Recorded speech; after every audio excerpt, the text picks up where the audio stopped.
ಆ ಒಂದು ಕೆಲಸದಲ್ಲಿ ಏನಾಗ್ತದೆ ಸರ್, ನನ್ನ ಅವತ್ತು ಆಯ್ಕೆ ಮಾಡಬೇಕು, ಬಳ್ಳಾರಿ ಮಾರ್ಕೆಟಿಂಗ್ ಎಕ್ಸಿಕ್ಯೂಟಿವ್ ಅಂತ ಆಯ್ಕೆ ಮಾಡಿಬಿಡ್ತಾರೆ ಸರ್. ಮಾಡಿ ಅವಾಯ್ಡ್ ಮಾಡ್ಬೇಕಂತೇಳಿ ನಾನು ಇಲ್ಲಿ ಮಾತಾಡಿ ಬಂದಿರ್ತೀನಿ, ಅಲ್ಲಿ ಹೋಗಿ ಆರ್ಡರ್ಗಳು ತೊಗೊತಾರೆ.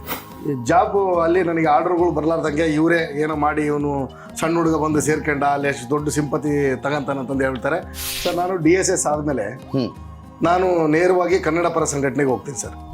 ಬರೀ ನಮ್ಮ ಸಮುದಾಯ, ನಮ್ಮವರು, ಸಮಾಜ, ದಲಿತರು ಅನ್ನೋದಕ್ಕಿಂತ ಎಲ್ಲರ ಪರವಾಗಿ ಕನ್ನಡ, ನಾಡು, ನುಡಿ, ಜಲ, ಭಾಷೆ, ಪರಭಾಷಿಕರು ಬಂದು ಇಲ್ಲಿ ದಬ್ಬಾಳಿಕೆ ಇವೆಲ್ಲ ನೋಡಿ ಚೆನ್ನಾಗಿರೋ ವಾರ್ಡ್ಗಳಲ್ಲಿ ಏನು ನಾವು ಹೇಳೋದೇ ಬೇಕಿಲ್ಲ ಸರ್, ಎಲ್ಲ ಸವಲತ್ತುಗಳು ಸಿಗ್ತವೆ.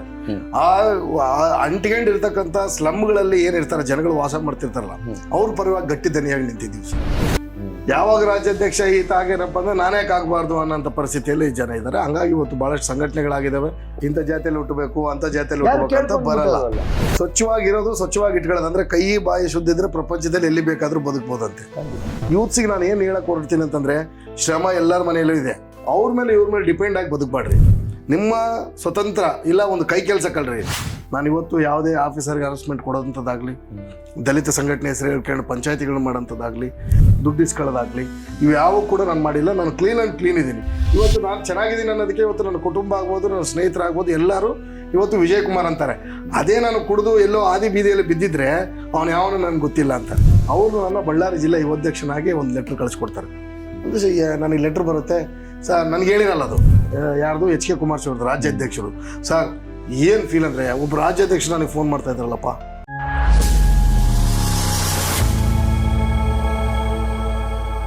ನಿಮ್ಮ ರಾಜಕೀಯ ಪಯಣದಲ್ಲಿ ಏನೆಲ್ಲ ಕಷ್ಟಗಳನ್ನ ಎದುರಿಸಿದ್ರಿ ಸರ್? ನಾನು ಹೇಳ್ತಾ ಇದ್ದೀನಲ್ಲ, ನಾನು ಹೇಳ್ತಾ ಇರೋದೇ ಅದೇ. ಈಗ ನೋಡ್ರಿ, ಎಲ್ಲ ರೀತಿಯಿಂದ ಫಿಟ್ಟಬಲ್ ಇದ್ದಾರೆ. ಆರ್ಥಿಕವಾಗಿಲ್ಲ, ಜಾತಿಯಲ್ಲಿಲ್ಲ. ರಾಜಕಾರಣ ಅಂದ್ರೇ ಜಾತಿ ಅಂದ್ರೇ ರಾಜಕಾರಣ. ಇವತ್ತು ಹಂಗಾಗಿದೆ ರಾಜಕಾರಣ. ಈ ಹಿಂದೆ ಹೆಂಗಿತ್ತು, ಇವತ್ತು ಹಂಗಿಲ್ಲ. ಇವತ್ತು ವ್ಯವಹಾರೀಕರಣ ಆಗಿದೆ. ರಾಜಕಾರಣ ಅಂತಕ್ಕಂಥದ್ದು ವ್ಯವಹಾರೀಕರಣ ಆಗಿದೆ. ಹಂಗಾಗಿ ನಾವು ರಾಜಕಾರಣಕ್ಕೆ ಬಂದಿವಿ, ಏನಾದರೂ ಮಾಡೋಣ ಅಂತ. ಇವತ್ತು ಒಂದು ಯಾವುದೋ ದಾರಿಯಲ್ಲಿ ಇದ್ದೀವಿ, ಆದರೆ ಯೋಗ್ಯತೆ ಇದೆ, ಯೋಗ ಬೇಕು. ಯೋಗದ ಜೊತೆಗೆ ಇವತ್ತಿನ ಪರಿಸ್ಥಿತಿಗೆ ದುಡ್ಡು ಬೇಕು. ಅದಕ್ಕೆ ನಾವೇನು ತಿಳ್ಕೊಂಡಿವಿ ಅಂತಂದರೆ, ಮಾಡೋಣ, ಕೈಲಾಗಿದ್ದವರೆಗೆ ಪ್ರಯತ್ನ ಮಾಡೋಣ. ನಮ್ಮ ಹಣೆ ಬರದಲ್ಲಿ ಏನಾದರೂ ಬರೆದಿದ್ರೆ, ನಾನು ಇವಾಗ ZP ಆಕಾಂಕ್ಷಿ ಇದ್ದೀನಿ ಸರ್. ಗ್ರಾಮಾಂತರ ಭಾಗದಲ್ಲಿ ನಾನು ZP ನಿಂದಿರ್ಬೇಕಂತಂದು ಹೇಳ್ಬಿಟ್ಟು ನಾನು ಇದ್ದೀನಿ. ನಾನು ಈ ಸಂಘಟನೆ ಎಲ್ಲ ಆದಮೇಲೆ ನಾನು ಒಂದು ಆಫೀಸಲ್ಲಿ ನಾನು ಕೆಲಸಕ್ಕೆ ಸೇರ್ಕೊಂಡಿದ್ದು ಹೇಳ್ತೀನಿ ಸರ್. ಒಂದು ಆಫೀಸಲ್ಲಿ ಒಂದು ಆಫೀಸ್ ಬಯಲಿಗೆ electronic weighing machine, contact electronic weighing machine ಅಂತ, ಅದು ಮಯೂರ್ ಹೋಟ್ಲಿಗೆ ಹಿಂದ್ಗಡೆನೇ ಇತ್ತು. ಅಲ್ಲಿ ನಾನು ಆಫೀಸ್ ಬಾಯ್ ಆಗಿ ಕೆಲಸಕ್ಕೆ ಸೇರ್ಕೊತೀನಿ. ಅವತ್ತಿನ ನನ್ನ ಸಂಬಳ 1350 ರೂಪಾಯಿ ಕೊಡ್ತಾ ಇದ್ರು ಸರ್. ಬೆಳಗ್ಗೆ ಹೋಗ್ಬೇಕು, ಒಂದು ಸೈಕಲ್ ಕೊಟ್ಟಿದ್ರು, ಪ್ಲಾಸ್ಟಿಕ್ ತೊಳಿಬೇಕು. ನಾನು ಮಯೂರ್ ಹೋಟ್ಲಲ್ಲಿ ಬಂದು ಕಾಫಿ ಹಾಕ್ಕೊಂಡು ಅಲ್ಲೆಲ್ಲ ಟೇಬಲ್ಗಳೆಲ್ಲ ಕ್ಲೀನ್ ಮಾಡಿಸಿ ಹೋಗಿ ಬಂದವ್ರಿಗೆ ಟೀ ಎಲ್ಲ ಕೊಡೋಂಥ ಕೆಲಸ ಮಾಡಬೇಕು. ಅದ್ರ ಜೊತೆಯಾಗಿ ಅಲ್ಲಿ ಒಂದು ಶಫಿ, ನಟರಾಜ್, ಚಂದ್ರಕಲಾ, ವಿಜಯ್ ಕುಮಾರ್ ಅಂತ 4 ಜನ ಅವ್ರ ಸ್ಟಾಫು. ಮೊದಲು ಸ್ಟಾಪ್ ಇದ್ದಿದ್ದು ಎಲ್ಲಿ ಮಯೂರ್ ಹೋಟ್ಲ್ ಹಿಂದ್ಗಡೆ. ಅದಾದಮೇಲೆ ವುಮೆನ್ಸ್ ಕಾಲೇಜ್ ರೋಡ್ ಹತ್ರ ಬರುತ್ತೆ ಆಫೀಸಲ್ಲಿ. ಅವತ್ತಿಗೆ ನಾನೇನು ಮಾಡ್ತೀನಿ, ಅದನ್ನು ಮಾಡ್ಕೊತ, ಇದು ನಾನು ಹೇಳ್ತಿರೋದು ಸರ್ 2004 ಇದಿಷ್ಟು ಮಾಡ್ಕೊಂತ ನಾನು ಏನು ಮಾಡ್ತೀನಿ ಸರ್ ಕೇಳಿ. ಇದು ನನ್ನ ಜೀವನದಲ್ಲಿ ನಾನು ಒಂದು ಸಾಧನೆ ಮಾಡಿರ್ತಕ್ಕಂಥದ್ದು. ಆಫೀಸಿಗೆ ಟೇಬಲು ಚೇರ್ ಎಲ್ಲ ಮಾಡ್ಕೊಂತ ಬ್ಯಾಂಕಿಗೆ ದುಡ್ಡು ಹ್ಯಾಂಡ್ ಓವರ್ ಮಾಡೋಕ್ಕೆ ನನಗೆ 3 ತಿಂಗಳು ನೋಡ್ತಾರೆ. ಅಂದರೆ ಹೋಗಿ ಪ್ರಗತಿ ಗ್ರಾಮೀಣ ಬ್ಯಾಂಕಲ್ಲಿ ದುಡ್ಡು ಹಾಕಿ ಬರೋಕ್ಕೆ ಕೊಡೋಕ್ಕೆ 3 ತಿಂಗಳು ಇವನು ತಗೊಂಡು ಹೋಗ್ತಾನೆ, ಎತ್ಕೊಂಡು ಓಡೋಗ್ತಾನೆ, ನಂಬಿಕೆಸ್ತರಲ್ಲ ಅಂತ. ಅದನ್ನು ನಾನು ಮಾಡ್ಕೊಂತ ಏನು ಮಾಡ್ತೀನಿ, ಮಿಷನ್ಗಳು ಇವ್ರೇನು ಶಫಿ, ನಟರಾಜ್, ವಿಜಯ್ ಕುಮಾರ್ ಎಲ್ಲರೂ ಇರ್ತಾರಲ್ಲ, ಅವ್ರ ಜೊತೆಗೆ ಮಿಷನ್ ಇನ್ಸ್ಟಾಲ್ ಮಾಡೋಕೆ ಹೋಗ್ತಾ ಇರ್ತೀನಿ. ಆ ಮಿಷನ್ ಬಾಕ್ಸ್ ತೆಗೆಯೋದು, ಮಿಷನ್ ಇನ್ಸ್ಟಾಲ್ ಮಾಡೋದು ಮಾಡಿದ ಸಂದರ್ಭದಲ್ಲಿ ನಾನೇನು ಮಾಡ್ತಾ ಇದ್ದೆ, ಸೈಕಲ್ ಹಾಕೊಂಡು ಸುಮ್ಕೆ ಕುಂದಿರ್ಲಾರ್ದೆ ಮಾರ್ಕೆಟ್ಗೆ ಹೋಗೋಣ. ಸರ್ ನಮ್ದು ಹಿಂಗಂತ ಕಾಂಟ್ಯಾಕ್ಟ್ ಅಂತ ಎಲೆಕ್ಟ್ರಾನಿಕ್ ವೇಯಿಂಗ್ ಮಿಷನ್ ಇದೆ ಸರ್, ದಯಮಾಡಿ ಒಂದು ತಗೊಳ್ರಿ ಸರ್, ನನಗೆ ಒಳ್ಳೆ ಹೆಸರು ಬರ್ತದೆ ಸರ್ ಅಲ್ಲಿ. ನಾನು ಅಲ್ಲಿ ಸರ್ ಒಂದು ಸೇಲ್ಸ್ ಏನೋ ಒಂದು ಮಾಡ್ತೀನಿ ಸರ್, ಏನೋ ಒಂದು ಹೋಗ್ಬೇಕು ಅಂದ್ಕೊಂಡಿನಿ ಸರ್, ಹೆಂಗಾದ್ರೂ ಮಾಡಿ ತಗೊಳ್ರಿ ಸರ್ ಅಂದರೆ. ಪಾಪ ಕಪ್ಪಗಾಲ್ ರೋಡ್ನಲ್ಲಿ ಒಂದು ಅಂಗಡಿ ಇದೆ. ಅವಪ್ಪ ನನಗೊಂದು ಫಸ್ಟ್ ಮಿಷನ್ ಆರ್ಡರ್ ಕೊಡ್ತಾನೆ 7,800 ರೂಪಾಯಿಗೆ. 8,000ಕ್ಕೆ ಮಾತಾಡಿರ್ತೀನಿ, 200 ರೂಪಾಯಿ ನಾನು ಕೈಲಿದ್ದು ಹಾಕ್ತೀನಿ. ಯಾಕಂದ್ರೆ ಅವ್ನು 200 ರೂಪಾಯಿ ಕಡಿಮೆ ಜಾಸ್ತಿ ಆದರೆ ತಗೊಳ್ಳಲ್ಲ. ಆಯ್ತು ಬಿಡಂತಂದು ನಾನೇನು ಮಾಡ್ತೀನಿ, ಆ 200 ರೂಪಾಯಿ ನಾನು ಹಾಕ್ತೀನಿ, ಹಾಕಿ ಒಂದು ಆರ್ಡರ್ ತಗೊಂಡು ಹೋಗ್ತೀನಿ, ಕೊಡ್ತೀನಿ. ಅವಾಗ ಅದೇ ಸಂದರ್ಭದಲ್ಲಿ ಅಜಯ್ ಕುಮಾರ್ ಅಂತ ಫೀಲ್ಡ್ ಆಫೀಸರ್ ಇರ್ತಾರೆ ನಮ್ಗೆಲ್ಲರಿಗೆ. ವಿಜಯ್ ಕುಮಾರ್ ಅನ್ನತ ಏನು ಮಾಡ್ತಾರೆ, ನಾನು ಓದಿರೋದಲ್ಲ, ನಾನು SSLC ಕಟ್ಕೊಂಡು ಪಾಸ್ ಆಗಿರ್ತೀನಿ. 8 ಕುಂಠಿತ ಆಯಿತು, 9 ಓದಲಿಲ್ಲ, 10th ಏನೋ ಅವಕಾಶ ಸಿಕ್ತು, 10th ಕಟ್ಕೊಂಡು ಅದನ್ನು 4 ಸಲ 5 ಸಲ ಬರಿತೀವಿ ಎಕ್ಸಾಮ್. ಅವಾಗ ಒಂದೊಂದು ಸಬ್ಜೆಕ್ಟ್ ಪಾಸ್ ಆದರೆ ಸಾಕು ಒಂದು ಎಕ್ಸಾಮ್ಗೆ. ಅದು ಆ ಪರಿಸ್ಥಿತಿಯಲ್ಲಿ ಇದ್ದೀವಿ. ಜಸ್ಟ್ ಪಾಸ್ ಆಗ್ತೀನಿ ಸರ್, 10ನೇ ಕ್ಲಾಸ್ ಆಗ್ತೀನಿ. ಮುಂದೆ ವಿದ್ಯಾಭ್ಯಾಸಕ್ಕೆ ಹೋಗೋಕ್ಕಾಗಲ್ಲ, ಆಲ್ರೆಡಿ ಈ ಕೆಲಸ ಬಿಡ್ತೀನಿ. ಅದನ್ನ ಮಾಡ್ಕೊಂತ ಏನಾಗ್ತದೆ, ನನಗೆ ಒಂದು ಅವಕಾಶ ಸಿಗ್ತದೆ. ಏನು ಅವಕಾಶ ಸಿಗ್ತದೆ? PS ನಾಯ್ಡು ಅಂತ ಕರ್ನೂಲಲ್ಲಿ ಇದ್ದಾರೆ, ಇದೆಲ್ಲ head of the branch boss ಅವರು. ಈಗ ಕೆಲಸಕ್ಕೆ ಒಂದು 16 ಜನ ತಗೊಂತ ಇದ್ದಾರೆ, ಬಳ್ಳಾರಿಯಿಂದ ಯಾರು ಇದ್ರೆ ರೆಫರ್ ಮಾಡಕ್ಕೆ ಹೇಳಿದ್ದಾರೆ ಅಂತಂದು ಹೇಳ್ತಾರೆ. ಅವಾಗ ನಾನೇನು ನನಗೆ ವಿಜಯ್ ಕುಮಾರ್ ಅನ್ನೋ ಇರ್ತಾರಲ್ಲ, ನಮ್ಮ ಕುರೇಟ್ ಒಂದೇ ಏರಿಯಾದವರು, ಅವ್ರದ್ದು ಎಕ್ಸೆಲ್ ಸೂಪರ್ ಗಾಡಿ ಇರುತ್ತೆ ಸರ್, ಅವರಪ್ಪ KSRTC ಎಂಪ್ಲಾಯ್, ಅವರಪ್ಪನ ಹೆಸರ ಮೇಲೆ ತೊಗೊಂಡಿರ್ತಾರೆ. ಅವಾಗ ನಾವೇನು ಮಾಡ್ತೀವಿ ಸರ್, ವಿಜಯ್ ಕುಮಾರ್ ಅನ್ನೋ ಅರ್ಜುನ್ ಕನ್ಸಲ್ಟೆನ್ಸಿ ಅಂತ ಇಲ್ಲಿದೆ ಸರ್, ಅರ್ಜುನ್ ಕನ್ಸಲ್ಟೆನ್ಸಿ ಅಂತ ವುಮೆನ್ಸ್ ಕಾಲೇಜ್ ರೋಡಲ್ಲಿ ಇದೆ. ಅಲ್ಲಿ ಹೋಗಿ PUC ಫಸ್ಟ್ ಇಯರ್ ಓದಿನ ಅಂತ ಹೇಳ್ಬಿಡು, ನೀನು ಅರ್ಜಿ ಹಾಕೋ, ಆಮೇಲೆ ನೋಡೋಣ ಅಂತ. ಅರ್ಜಿ ಹಾಕ್ತಾರ, ಕನ್ಸಲ್ಟೆನ್ಸಿಯಿಂದ ಅಲ್ಲಿ PS ನಾಯ್ಡು ಅವ್ರಿಗೆ ಹೋಗ್ತದೆ. ನಿಮ್ಮಲ್ಲೇ ಕೆಲಸ ಮಾಡೋರೆ ಇದ್ದಾರೆ ಒಬ್ಬರು ಅಂತಂದು ಹೋಗುತ್ತೆ ಸರ್. ಹೋದ್ಮೇಲೆ ಕರಿತಾರೆ ಸರ್. ಇನ್ನೇನು ನಾನು ಶುಕ್ರವಾರ ರಾತ್ರಿ ಹೊರಡಬೇಕು, ಬಟ್ಟೆ ಇಲ್ಲ, ದುಡ್ಡಿಲ್ಲ, ಏನೂ ಇಲ್ಲ. 16 ಜನ ಬೇರೆ ಬೇರೆ, ಅನಂತಪುರ, ಉರವಕೊಂಡ, ಕರ್ನೂಲು, ಹೈದ್ರಾಬಾದು, ಬಳ್ಳಾರಿಯಿಂದ ನಾನು ಒಬ್ಬನು ಸರ್. ಹೋಗ್ತೀನಿ. ಅಲ್ಲಿ 10 ದಿವಸದ ಟ್ರೈನಿಂಗ್ ಸರ್. ಇಂಗ್ಲೀಷ್ ಮಾತಾಡೋಕ್ಕೆ ಬರುತ್ತೆ ಇಲ್ಲ, ಮಾರ್ಕೆಟಿಂಗ್ ಮಾಡ್ಬೇಕಲ್ಲ ಸರ್. ಮಾರ್ಕೆಟಿಂಗ್ ಎಕ್ಸಿಕ್ಯೂಟಿವ್ ಆಗ್ಬೇಕಂದ್ರೆ ಅವ್ರು ಏನೇನು ಬೇಕು, ಏನು ಅರ್ಹತೆಗಳಿರ್ಬೇಕು ಅನ್ನೋದನ್ನು ಹೇಳ್ತಾರೆ ಅವರು. ಅದರಲ್ಲಿ ನನಗೆ ಇಂಗ್ಲೀಷ್ ರೈಟಿಂಗ್ ಇಲ್ಲ. ಒಂದು ಬ್ರೋಚರ್ ಕೊಡ್ತಾರೆ, ಅದರಲ್ಲಿ ಹೆಂಗೈತೆ ಹಂಗೆ ಬರ್ತೀನಿ. ಕ್ಯಾಪಿಟಲ್ಲು ಅವು ಗೊತ್ತಿಲ್ಲ, ಅದು ಹೆಂಗೈತೆ ಒಂದು 15 ನಿಮಿಷ ಒಂದು ಸ್ವಲ್ಪ ಎಲ್ಲರೂ ಬರೆದು ಕೊಟ್ಟಿರ್ತಾರೆ. 10 ದಿನ ನನ್ನ ಅಬ್ಸರ್ವ್ ಮಾಡ್ತಾರೆ PS ನಾಯ್ಡು ಅವರು. ನಾನೇನು ಮಾಡ್ತೀನಿ ಸರ್, ರಾತ್ರಿ ಅವರು ಮಲಗೋದಿಲ್ಲ ಸರ್. ಅವರು 12ವರೆಗೆ 1 ಗಂಟೆವರೆಗೆ ರಿಪೇರಿ ಮಾಡ್ತಾ ಇರ್ತಾರೆ ಮಿಷನ್ಸ್. ಅಂದರೆ ಅವ್ರಿಗೆ ಬೇರೆ ಬೇರೆ ಜಿಲ್ಲೆಯಿಂದ ಬಂದಿರ್ತಾವೆ ಸರ್. ಬೇರೆ ಬೇರೆ ಜಿಲ್ಲೆಯಿಂದ ಬಂದಾಗ ರಿಪೇರ್ ಮಾಡೋ, ನಾನು ಹೋಗಿ ಅವ್ರ ಬಗಲಿಗೆ ನಿಂದಿರ್ತಾ ಇದ್ದೆ. ಸ್ಕ್ರೂ ಡ್ರೈವರ್ ಕೊಡೋದು, ಎಲೆಂಕಿ ಕೊಡೋದು, ಮಲ್ಟಿಮೀಟರ್ನ ಇಟ್ಟು ಕೊಡೋದು, ಅವೆಲ್ಲ ನೋಡಿಕೊಂಡು ಸರ್ವಿಸ್ನ ನಾನೇನು ಒಂದು 10 ದಿವಸದಲ್ಲಿ ಏನೇನಿದೆ ಮೇಜರ್ ಪಾರ್ಟ್ ಅನ್ನೋದು ಕಲ್ತ್ಕೊಂಡೆ. ಇನ್ನೇನು 150 ರೂಪಾಯಿ ನಮ್ಮಮ್ಮ ಕೊಟ್ಟು ಕಳಿಸಿರ್ತಾರೆ ಸರ್. ಮುಂಜಾನೆ ಅಲ್ಲಿ ಯಾವುದೋ ಒಂದು ಸಣ್ಣ ಹೋಟ್ಲ 5 ರೂಪಾಯಿ ಊಟ, ಅದನ್ನೇ ತಿನ್ಬೇಕು, ಮಧ್ಯಾಹ್ನ ಉಪವಾಸ, ಮತ್ತು ರಾತ್ರಿ ತಿನ್ಬೇಕು. ಇಷ್ಟರಲ್ಲೇ ಜೀವನ. ಹೌದು, ಎಲ್ಲೋ ಕ್ರಿಕೆಟ್ ಆಡೋಕ್ಕಲ್ಲಿ ಅನ್ನೋ ಒಂದು ಗ್ರೌಂಡ್ ಇತ್ತು, ಅಲ್ಲಿ ಹೋದಾಗ ಅಲ್ಲಿ ಯಾರೋ ಪಾಪ ಅವ್ರು ಕ್ರಿಕೆಟ್ ಆಡೋರು ಮಾಡ್ಕೊಂತ ಬಂದಿರ್ತಾರೆ, ಅವ್ರನ್ನ ಕಾಯ್ತೀನಿ ಹಿಂಗೆ ನಿಂತ್ಕೊಂಡು. ಇವರೆಲ್ಲದಾದ್ಮೇಲೆ ನನಗೆ ಏನಾದರೂ ಸ್ವಲ್ಪ ಸಿಗುತ್ತಾ ಅಂತ. ಸಿಗುತ್ತೆ ಸರ್, ಒಂದು ದಿವಸ ಒಳ್ಳೆ ಊಟ ಸಿಗುತ್ತೆ ಸರ್. ಅನ್ನ, ಬೇಳೆ, ಚಟ್ನಿ, ಒಂದು ಸ್ವೀಟು, ಒಳ್ಳೆ ಊಟ ಸಿಗುತ್ತೆ, ತಿಂತೀನಿ ಸರ್. ಅದ್ರ ಆನಂದ ಇವತ್ತು ನಾನು ಆ ಊಟನ ಎಲ್ಲಿ ಮಾಡ್ಲಿಕ್ಕೆ ಸಾಧ್ಯ ಇಲ್ಲ. ಆ ಒಂದು ಕೆಲಸದಲ್ಲಿ ಏನಾಗ್ತದೆ ಸರ್, ನನ್ನ ಅವತ್ತು ಆಯ್ಕೆ ಮಾಡಬೇಕು, ಬಳ್ಳಾರಿ ಮಾರ್ಕೆಟಿಂಗ್ ಎಕ್ಸಿಕ್ಯೂಟಿವ್ ಅಂತ ಆಯ್ಕೆ ಮಾಡಿಬಿಡ್ತಾರೆ ಸರ್. ಕೊನೆಗೂ ನಿಮ್ಗೊಂದು ವೃತ್ತಿ ಜೀವನದಲ್ಲಿ ಮೊದಲನೇ ಎಂತ ಖುಷಿ ಸರ್. ಅಂದ್ರೆ ಒಂದೇಟಿಗೆ 1350 ಇದ್ದವನು 2200 ರೂಪಾಯಿಗೆ ಹೋಗ್ಬಿಟ್ಟೆ ನಾನು. ಸ್ಯಾಲ್ರಿ ಇನ್ಕ್ರೀಸು, ದಿನಾಲಿ 40 ರೂಪಾಯಿ DA, ಡೈಲಿ ಎಕ್ಸ್ಪೆನ್ಸಸ್ 40 ರೂಪಾಯಿ. ನಾವು ತಿಂಗಳಿಗೆ 4 ಮಿಷನ್ ಆರ್ಡರ್ ತರಬೇಕು ಸರ್. ಗಂಗಾವತಿ ಹೊರಟೆ, ಹೊಸಪೇಟೆ ಹೊರಟೆ, ಸಿರುಗುಂಪ ಹೊರಟೆ, ಎಲ್ಲ ಮಾಡಿದೆ ಸರ್. 1.5 ವರ್ಷ ಮಾಡಿದೆ. 1.5 ವರ್ಷ ಆದ್ಮೇಲೆ ಅವಷ್ಟು ಮಾಡ್ಕೊಂಡಿರ್ಬೇಕಾದ್ರೆ ನೀವು ಅಲ್ಲಿಂದ ಮತ್ತೆ ಹಾದಿ ಇಲ್ಲಿ ಹೋರಾಟಕ್ಕೆ ಮತ್ತೆ ಬರುವ ಕಾರಣ? ಇಲ್ಲ ಸರ್, ನಾನು ಇದು ಎಲ್ಲ ನಾನು ಹಿಂದಿಲ್ದು ಹೇಳ್ತಾ ಇದ್ದೀನಿ ಸರ್. ಇದು ನಾನು ಮರ್ತೆ, ದಯಮಾಡಿ. ಇದು ಮುಂಚೆ ಆಗಿದ್ದು. ಇದು ಏನ್ ಮಾಡ್ಕೊಂತಿದ್ದೀವಲ್ಲ, ಇದು ಟೈಮ್ ಆಫ್ ಇದಷ್ಟೇ. ಹೋರಾಟ ಇದ್ದಾಗ ಹೋಗಿ ಮಾಡೋದು. ಬಟ್ ಆದ್ರೆ ನಮ್ಮ ಕೆಲಸ ಕಾರ್ಯಗಳಿಗೆ ನಾವು ಒತ್ತು ಕೊಡ್ಲೇಬೇಕಾಗಿತ್ತು ಸರ್. ಅವತ್ತಿನ ಪರಿಸ್ಥಿತಿಗೆ ಕೊಟ್ಕಂತಾನೆ ಮಾಡ್ತಾ ಇದ್ದೀವಿ ನಾವು. ಎದಕ್ಕೆ ಮತ್ತೆ ಇದಕ್ಕೆ ಬಂದೀವಿ ಅನ್ನೋದನ್ನ ಹೇಳ್ತೀನಿ ಸರ್. ಅವತ್ತು ಏನಾಯ್ತು ಸರ್, 2005ರಲ್ಲಿ ನಾನು ಏನು ಅದು ಸೇರ್ಕೊಂತೀನಿ.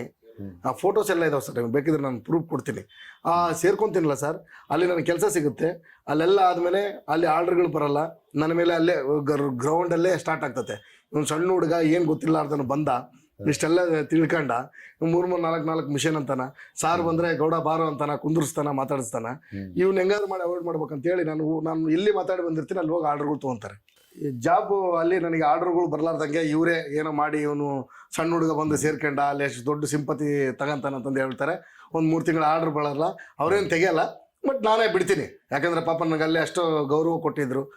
ಅಂಥ ಜಾಗದಲ್ಲಿ ಮತ್ತು ನಾನು ತಂದಿಲ್ಲ ಅಂದಾಗ ನಾನು ಇರಬಾರ್ದು ಅಂತೇಳಿ ನಾನೇ ಒಳಗೆ ನರಳಿ ಏನು ಮಾಡ್ತೀನಿ, ಅಲ್ಲಿ ಬಿಡ್ತೀನಿ. ಇನ್ನೊಂದು ಕಂಪನಿ ಇರುತ್ತೆ, SS ಸಿಸ್ಟಮ್ಸ್ ಆ್ಯಂಡ್ ಸರ್ವಿಸಸ್ ಅಂತ, ಗಾಂಧಿನಗರದಲ್ಲಿ, ಧನುಂಜಯ ಅಂತ ಹೇಳ್ಬಿಟ್ಟು. ಅವರು ನನ್ನ ಗುರುಗಳು ಸರ್. ಯಾಕಂದರೆ PS ನಾಯ್ಡು ಅವ್ರು ಆದಮೇಲೆ ಧನುಂಜಯ ಅವರು ಕೂಡ ನನ್ನ ಗುರುಗಳು. ಅವರಲ್ಲಿ ನಾನು ಒಂದು 2 ವರ್ಷ 3 ವರ್ಷ ಕೆಲಸ ಮಾಡ್ತೀನಿ. ಮಾಡಿದಾಗ ಅವರಲ್ಲಿ ನನಗೆ ಕಲ್ಲಾರ್ದಂಥ ಕೆಲಸಗಳನ್ನ ನಾನು ಕಲ್ತ್ಕೊಂಡು ಏನು ಮಾಡ್ತೀನಿ, ಅಲ್ಲಿ ಕೂಡ ಇದೇ ರೀತಿ ಆಗುತ್ತೆ. ಇವನೇನಪ್ಪ ಇವಾಗ ಬಂದು ಅಲ್ಲಿ 1-2-3 ಇರ್ತಾರೆ ಆ ಸ್ನೇಹಿತರೆ. ಎಲ್ಲಿ ಸ್ನೇಹಿತರೆ, ಅವರು ಸ್ನೇಹಿತರೆ. ಮುಂಜಾನೆ ಎದ್ರೆ ಹೋಗ್ತಿರ್ತೀವಿ, ಮತ್ತೆ ಬರ್ತಿರ್ತೀವಿ. ಯಾವ್ದಾದ್ರು ಬೇಟ್ರಿ ಗೀಟ್ರಿ ಓದಲ್ಲೇ ಬಂದ್ರೆ ದುಡ್ಡು ಹಂಚ್ಕೊಂತಿರ್ತೀವಿ.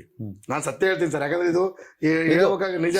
ಜಗತ್ ನೋಡ್ತಕ್ಕಂಥ ನಾವೇನು ಅದು ಎಲ್ಲರೂ ಚೆನ್ನಾಗಿರ್ತೀವಿ. ಬಟ್ ಆದ್ರೆ ಸ್ವಾರ್ಥ ಹೆಂಗ್ ಬರ್ತಿತ್ತು ಅಂದ್ರೆ, ಮಿಷನ್ ಆರ್ಡ್ರು ರಿಪೇರಿ ಅಂದಾಗ ಯಾರು ಸ್ವಾರ್ಥ ಫಸ್ಟ್ ಹೋಗ್ಬೇಕು, ಫಸ್ಟ್ ಸಿಗ್ಲಿ ಅಂತ ಇದ್ದೇ ಇರುತ್ತೆ. ಅವಾಗ ಏನಾಗ್ತದೆ ಸರ್, ಅದನ್ನ ಬಿಟ್ಟು ಬಿಡ್ತೀನಿ.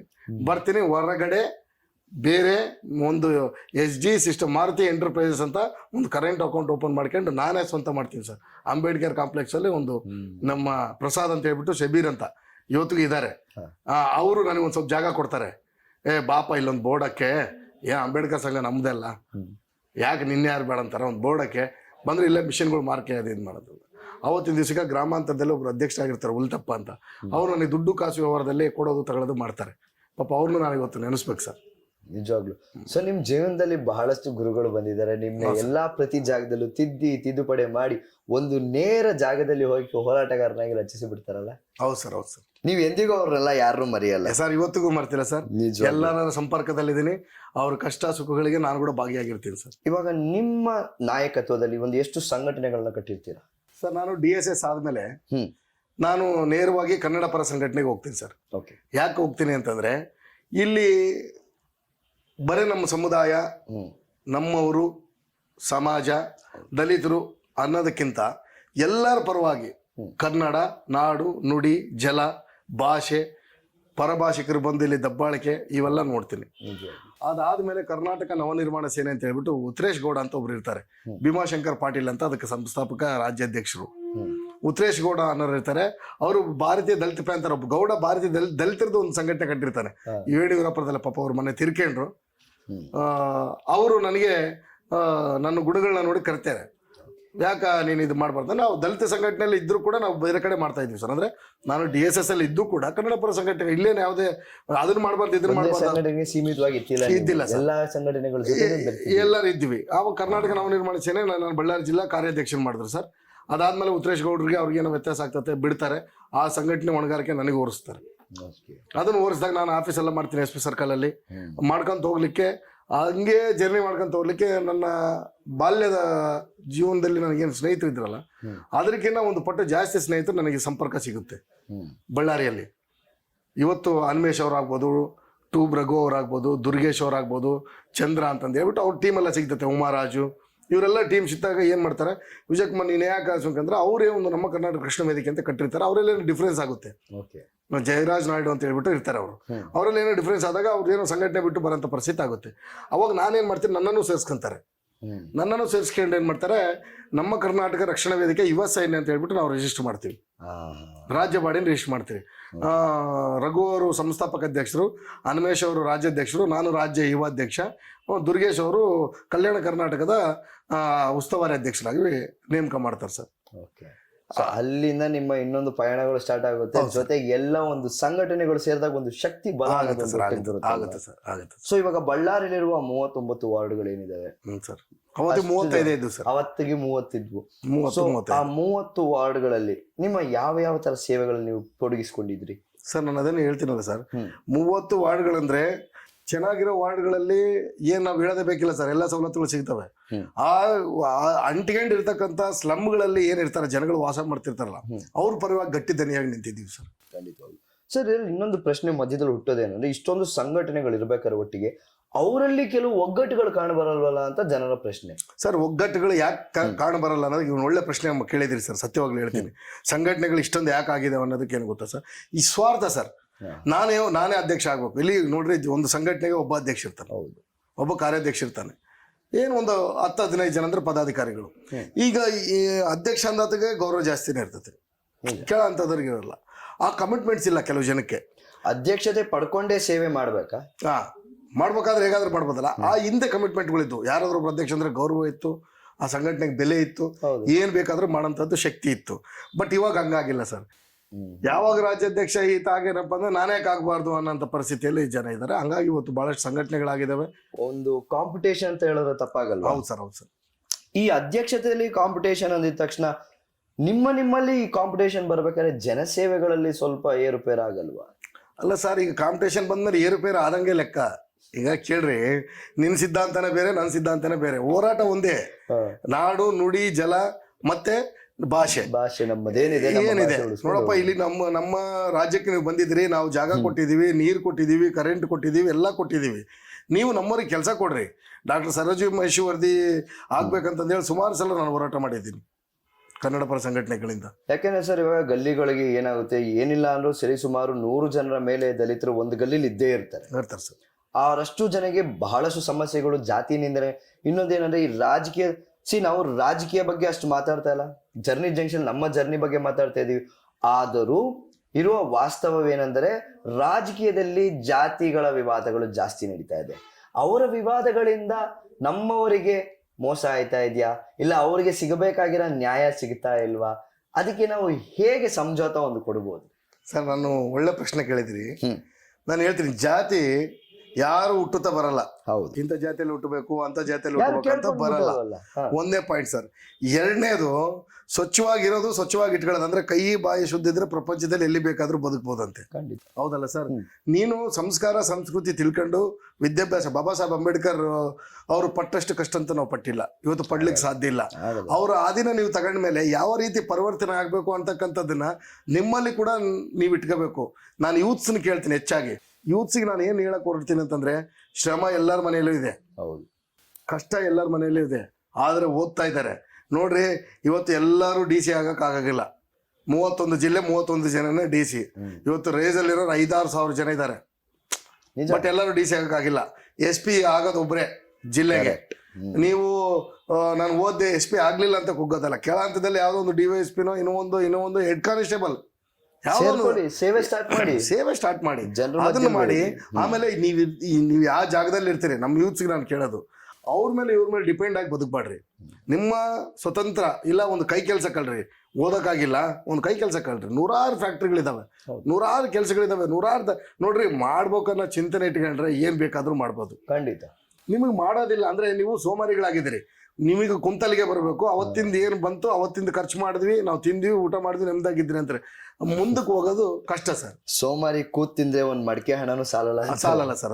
ಹೌದು ಸರ್. ನಮ್ಮವರ ಹತ್ರ ಕೂಡ ಇದು ಲೋಪದೋಷಗಳು ಇದಾವೆ ಸರ್. ನಮ್ಮ ಯುವಕರಲ್ಲಿ ಕೂಡ ನಾನು ಯಾರನ್ನು ಒಪ್ಪತ್ಕೊಳ್ಳೋದಿಲ್ಲ ಅಂತಲ್ಲ. ಕೆಲವೊಂದು ಕಷ್ಟಪಟ್ಟು ಮುಂದೆ ಮಾಡ್ಕೊಂಡು ಹೋಗೋರು ಇದ್ದಾರೆ, ಕೆಲವೊಬ್ರು ಮಾಡ್ಲಾರ್ದೆ ಇವತ್ತು ಕುಡಿತಕ್ಕೆ ಬಲಾಗಿ ಬಹಳಷ್ಟು ಜನ ಸತ್ತೋದವರು ಇದ್ದಾರೆ. ನನ್ನ ವಯಸ್ಸಿಗಿರೋಂಥವ್ರು ಕೂಡ ಒಂದು ಬಹಳಷ್ಟು ಜನ ಸತ್ತೋಗಿದ್ದಾರೆ. ಹಿರಿಯರು ಕೂಡ ಬಹಳಷ್ಟು ಜನ ಒಂದು ಕುಡಿತಕ್ಕೆ ಮತ್ತೆ ದುರ್ಚಟಗಳಿಗೆ ಬಲಿಯಾಗಿ ಸತ್ತೋಗಿದ್ದಾರೆ. ಅದು ಬಟ್ ಏನಂತಂದ್ರೆ ನೋಡ್ರಿ, ಇವತ್ತು ನಾವು ಬದುಕಬೇಕು ಅಂತಂದ್ರೆ ಇನ್ನೊಬ್ಬರು ನೋಡಿ ನಾವು ಒಪ್ಪಂಗೆ ಬದುಕಬೇಕು. ಇನ್ನೊಬ್ಬರು ನಮ್ಮನ್ನು ನೋಡಿದ್ರೆ ಒಪ್ಪಂಗೆ ಬದುಕಬೇಕು. ಅದು ನಮ್ಮ ಒಂದು ಮೂಲ ಉದ್ದೇಶ ಇಟ್ಕೊಂಡು ಹೋಗ್ಬೇಕು. ನಾವು ಶ್ರಮ ಬೀಳ್ಬೇಕು, ನೀವು ಹೋಗ್ಬೇಕು, ರಿಕ್ವೆಸ್ಟ್ ಇರಬೇಕು. ಇವತ್ತು ರಾಜ್ಯದಲ್ಲಿ ದಲಿತ ಸಂಘಟನೆಗಳಂದ್ರೆ ಯಾವ ರೀತಿ ಬಳಸ್ಕೊಂತಾರೆ ಅಂದ್ರೆ, ಅಟ್ರಾಸಿಟಿ ಕೇಸ್ ಹಾಕಕ್ಕೆ, ಇವಂದೇನೋ ಆದ್ರೆ ಇವಂದು ಹೋಗಿ ಅಲ್ಲಿಟ್ಟು ಕೆಲಸ ಮಾಡಿಸ್ಕೊಳ್ಳಿಕ್ಕೆ. ನಿಜ, ಅರ್ಥ ಆಯ್ತಾ? ಹಳ್ಳಿ ಊರುಗಳಲ್ಲಿ ಆಟ ಸಾಮಾನ್ ತರ ಯೂಸ್ ಮಾಡ್ಕೊಂಡ್ರೆ ಅವರ ಏನಿದೆ ನಮ್ದು ಭಾಷೆಲಿ ಅದು ಹೇಳಿದ್ರೆ ತಪ್ಪಾಗ್ಬಿಡುತ್ತೆ. But at the same time ಜನಗಳಿಗೂ ಗೊತ್ತು, ಜನ ಏನು ದಡ್ರಿಲ್ಲ. ಹೌದು ಸರ್, ಆಯ್ತಾ? ಜನ ಯಾರು ದಡ್ರಿಲ್ಲ ಇಲ್ಲಿ. ಅವ್ರಗಳ ಕೈಯಲ್ಲಿ ಆಗ್ದಿರೋ ಸಮಸ್ಯೆಗಳನ್ನ ಇವಾಗ ನೀವ್ ಹೇಳ್ದಂಗೆ, ಇವಾಗ ಒಂದು ಅಟ್ರಾಸಿಟಿ ಕೇಸ್ ಆಗೋದಿರ್ಲಿ, ಅದನ್ನ ಒಬ್ಬ ಜನರಲ್ ಹಾಕಿರೋದಷ್ಟೇ ವ್ಯಾಲ್ಯೂ ಬರಲ್ಲ ಅಲ್ಲಿ.